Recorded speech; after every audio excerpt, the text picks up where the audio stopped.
Your Honor, may I proceed? Yes, you may.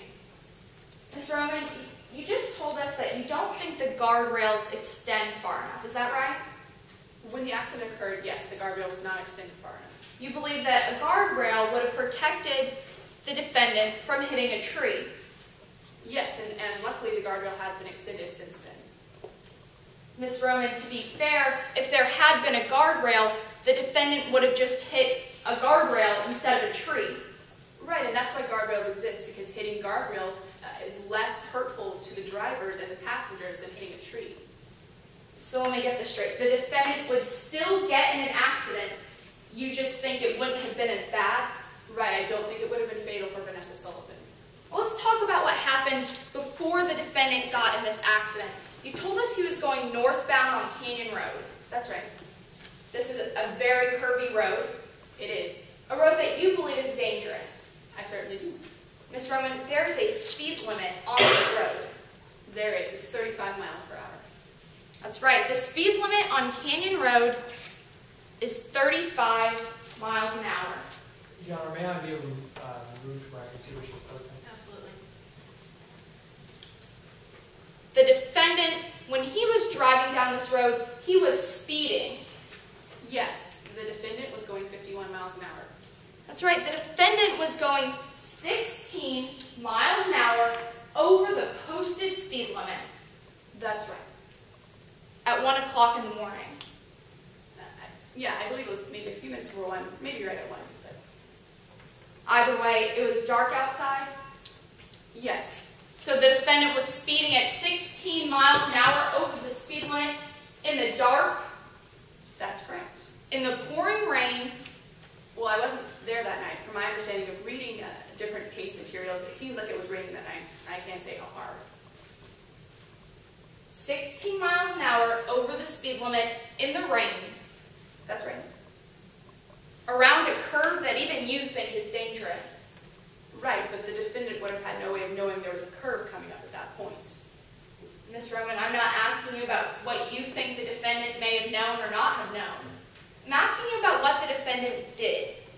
And what the defendant did was speed 16 miles an hour over the speed limit, in the dark, in the rain, around a curve. Yes, I believe those factors existed, and the defendant was surprised by a significant curve in the road at that time. And you also believe that the defendant was surprised by a deer. I do. To be fair, Ms. Roman, you didn't find any evidence of a deer, did you? Well, yes and no. I was not able to conclusively demonstrate the physical presence of a deer that night. That's right, you couldn't conclusively say that there was a deer. Right, because there wouldn't have been any indication for me when I went to the scene of the accident. There were like footprints of a deer. There were no photographs immediately before the accident. All I could tell you was that it looked like the evasive maneuver was consistent with that, and there was a deer crossing sign. That's right, there are no footprints of a deer, no deer tracks. But the defendant told you he saw a deer. Right, those tracks would not have existed at the point in time I went back to the scene of the accident, so the lack of their presence doesn't demonstrate anything. Well, let's talk about the other witnesses. There were other people who saw this accident. Yes. Your Honor, this witness cannot speak to what other people's opinion on the accident is. She can only give her opinion on what her expert analysis is. In calling for her to speculate about other people's, what they saw, what they thought of what they saw, this is speculation.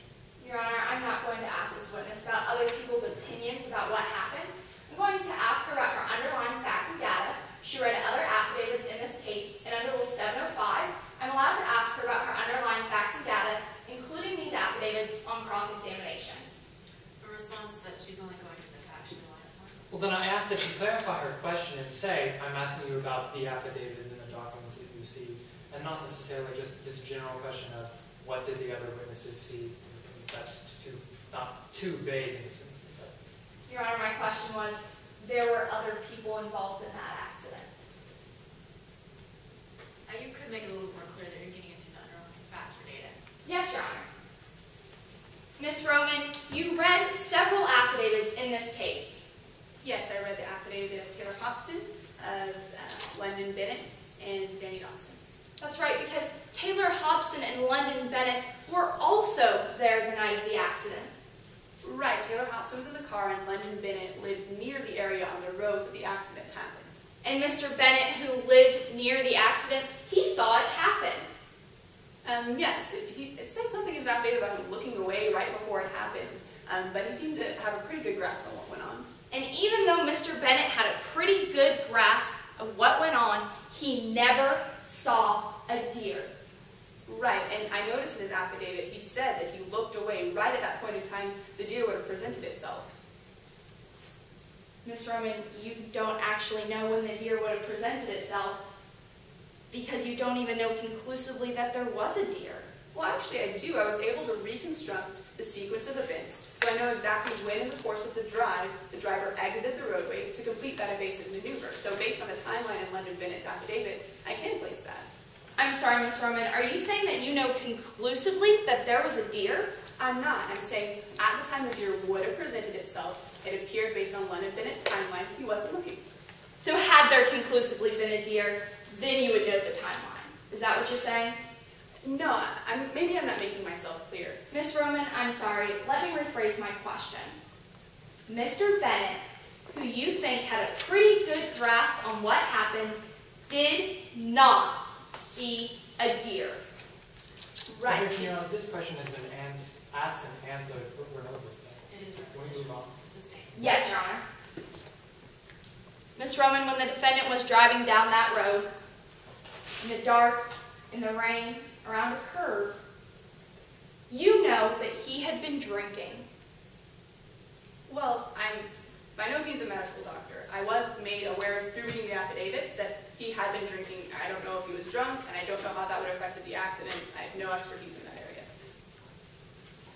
I passed the witness. Briefly, Your Honor. Ms. Roman, what do you believe caused